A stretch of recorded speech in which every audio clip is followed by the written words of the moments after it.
This time I'm going to take a few of my paintings and throw them into one video instead of a bunch of separate ones, as these stories are a little bit shorter. I've put the reference photos that I used for these paintings at the beginning of the video. All these were used with permission, and I'll tell you a little bit about them as I go.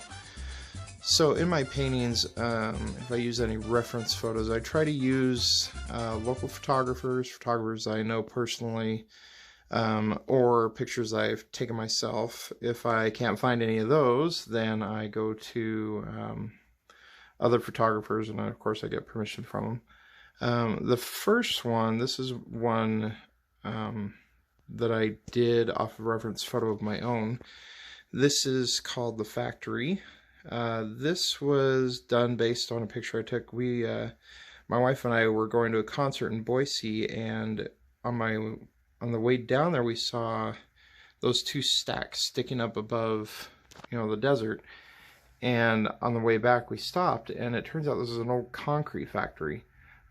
This was an amazing find. A lot of pictures were taken.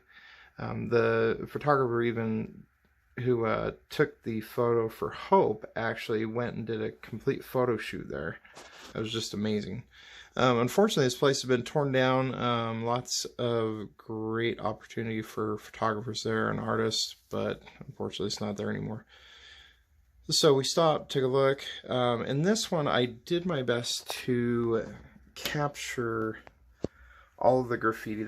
I love abandoned places and I love graffiti, and I really wanted to capture the original graffiti as much as possible.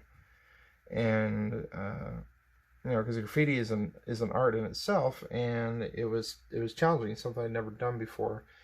And the depth of all these little nooks and crannies in this painting was pretty challenging. I had to buy a whole new brush set just to do this stuff. Now, where my signature is kind of funny, because I started using the R with a little swoop on the end, and it just so happens that R with the swoop on the end with that line over the top was part of the original graffiti, so I added the M on there and put a 19. There you go. Or 18. Yeah, 18. Forgot which year I painted that. It's been a while. So yeah, that's The Factory. This is a good one. It's been shown a little bit here and there.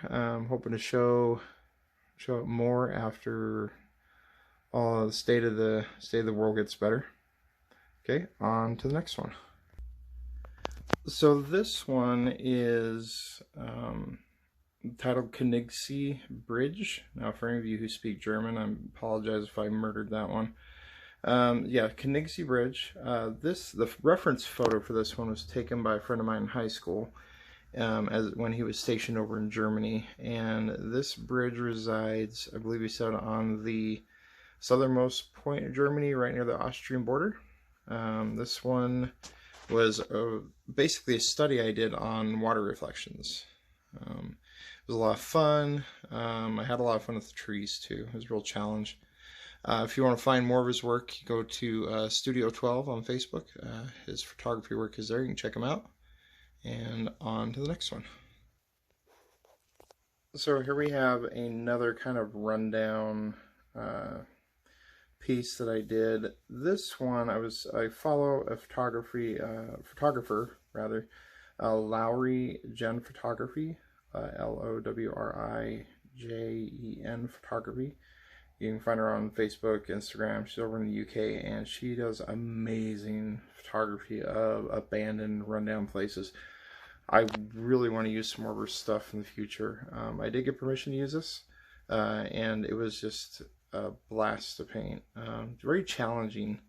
This is only the second one I did that had that abandoned, rundown feel to it.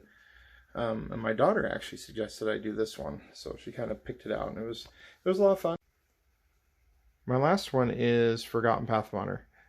This one was taken while my wife and I were on our honeymoon in Seattle. It was taken at the Seattle Zoo, and I've always been intrigued by the Asian culture, and so I was pretty excited to paint something related to it.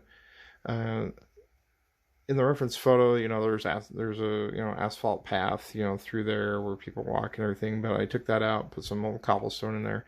There's a real challenge with the light coming back through the trees instead of shining directly on it. I've never done that before, so it was a challenge getting it, especially with all the greens. There's a lot of time put into this one on the foliage, of course.